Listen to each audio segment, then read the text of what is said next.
Hey guys, Technomentary with a video for you guys on top 12 things that you should check on a used iPhone before going ahead and buying a used iPhone. Here I have the iPhone XS today for you guys to do some testing on, and if you guys are looking to buy a discounted iPhone XS or any of the newer iPhones, check out the link in the description section that I have included for you guys. Also, if you guys are new to our channel, we do a lot of tech news, reviews, hacks, and giveaways as well, so make sure to hit that subscribe button. So let's go ahead and get started with the 12 things that you should check. The first thing I usually check is by turning on and off the phone to make sure the phone is able to reboot without any issue.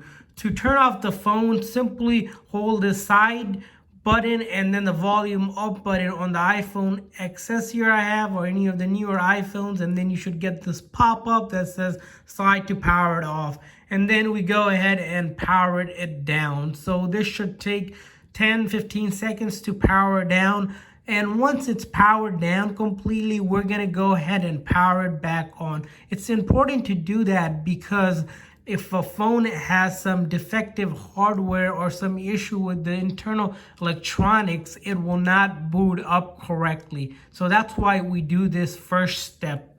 And then once we know it's completely turned off, we're gonna hold and press the side power button here until we see the Apple logo, and that means the phone is booting up again. So we're gonna give it a second or two again while I'm pressing the power button here.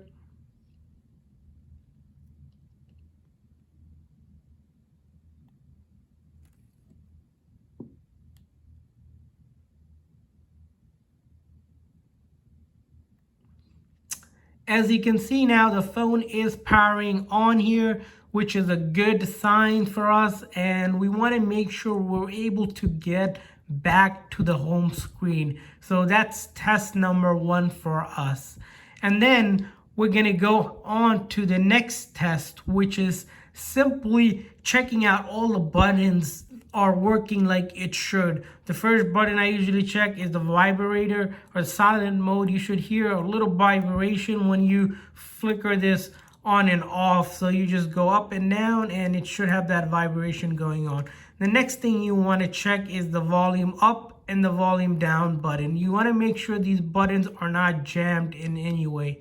And then the next button you want to check is the power button, or the one that makes the phone turn to lock screen. So that's important as well. And if you guys have an older generation phone, I would check the home button here to make sure the home button isn't sticking or there's no issue with it. So that's the physical things that you want to check for. And then the next thing you want to check for on the iPhone XS or any of the newer iPhones is it's Face ID. On the older generation, you would check the Touch ID, which is the fingerprint one. So to check the Face ID on this phone, simply go into settings, and once in your settings, you're gonna want to go to Face ID and passcode. Here you want to do is set up Face ID, and this should give you this pop-up. That means that you're able to do Face ID, and then you want to click get started, and you should notice that the camera should pop up. If Face ID is not working, that will not pop up. Also, if you're testing the Touch ID, which is a fingerprint, similar thing, it would appear here, and you want to press to make sure that it's reading your fingerprint. So that's important. The next thing I usually like to check on a used phone is to make sure the front and the back camera are working. To do that, we're going to simply open up the camera app and then take a look to make sure the image aren't blurry or anything like that on the back camera. And then we take a look at the front camera as well to make a visual inspection to make sure that it is working. And we see front and back cameras are working. Do make sure to check out by going to videos, so there's no issues with the videos as well after you have done the photo.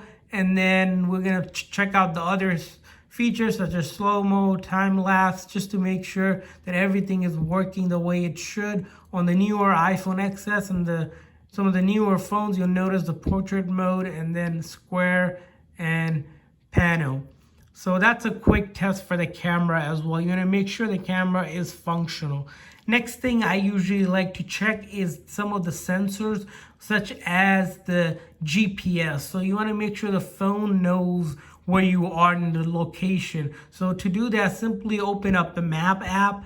And then once you open up the map app, you're going to say allow the app to use your location. And simply you're going to click this button to make sure that you are near where it says on your location. And if it doesn't show that, that means the GPS isn't working. That's something you need to make sure the phone can do.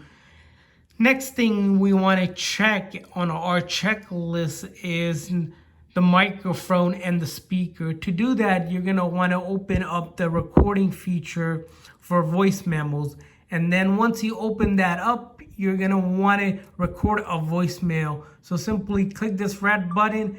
And then as you can see, it's picking up noise here. That means that the recording is working. So mic is good. And then we can also play this back on the speaker to make sure that it is working. So I turned on the volume all the way, and then I'm going to hit play here. And then as you can see, it's picking up noise here. That means that the recording is... Yep, as you can see, we were able to test out the microphone and the speaker, and it is functional.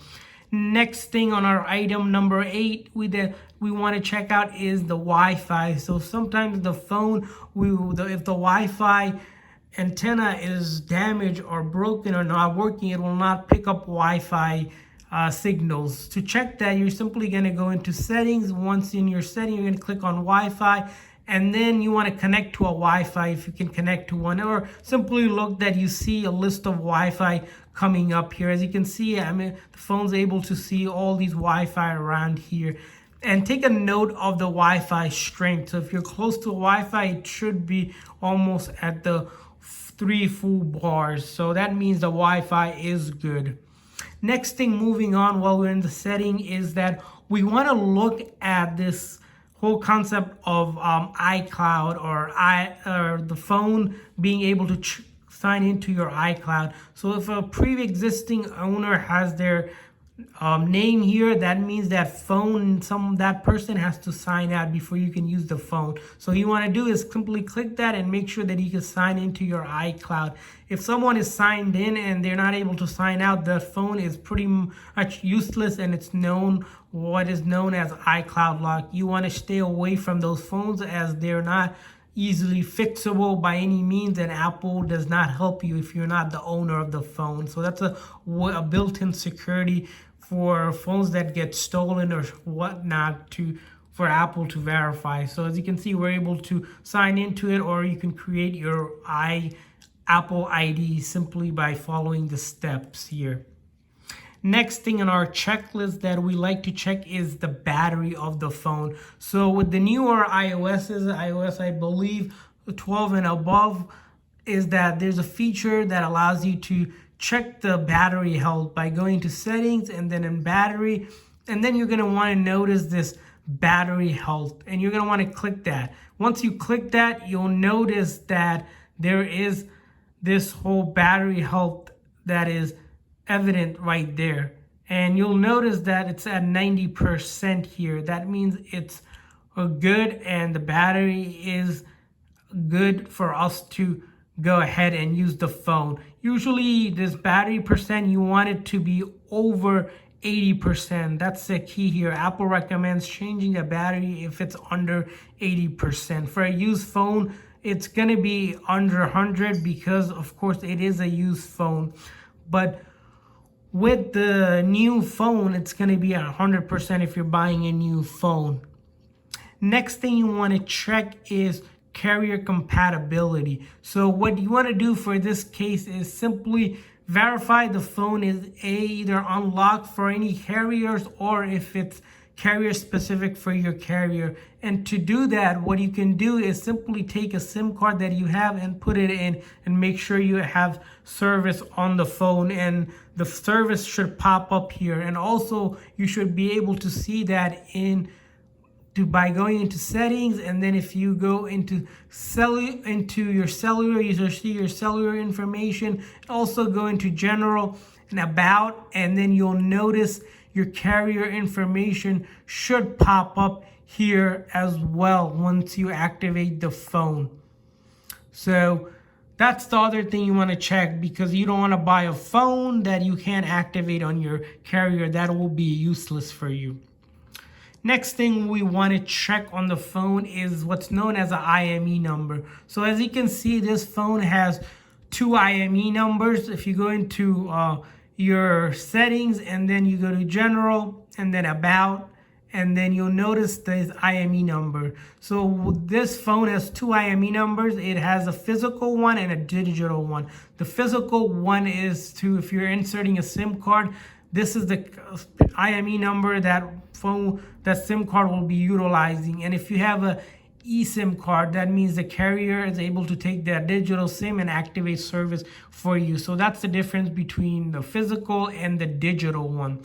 And what we usually want to do with that number that you have is run an IME check. So if you Google IME check to make sure the phone isn't blacklisted or stolen, it'll come up and show you guys that information. Pretty straightforward to do. Also, you can get your carrier to verify that the phone is good by telling them you're buying a used phone or you bought a used phone, and that is the IME number. So that's another thing to check. Lastly, the one thing you want to check, which a lot of people don't check, is for any water damage on the phone. So this one is kind of tricky to check, but essentially to check for water damages and whatnot, you're going to want to look at this charging port here to make sure there is no yellow going on or any kind of damage that you can find. Also, you want to take out the SIM card tray. And once you take out the SIM card tray, you can take a quick look at inside to see if there's any sort of yellowish or rust in there. That is a good way to check if the phone is water damaged. And most water damage will also have touch issues. So one thing I recommend you guys do is kind of feel for the different spot on the LCD of your device to make sure it is picking up your touch. So usually if you have apps, you can go and kind of click through all the apps to make sure that there's no dead spot or anything like that on your phone. So those are the 12 tips and tricks I want to share with you guys in our checklist whenever you use iPhone, to make sure the phone is fully functional and ready for use. Also, if there's any tips or tricks I missed, comment below in the comment section for everyone so that everyone is kind of aware when they're buying a used iPhone. So thank you for watching, guys. Hopefully this video was helpful. See you guys next time.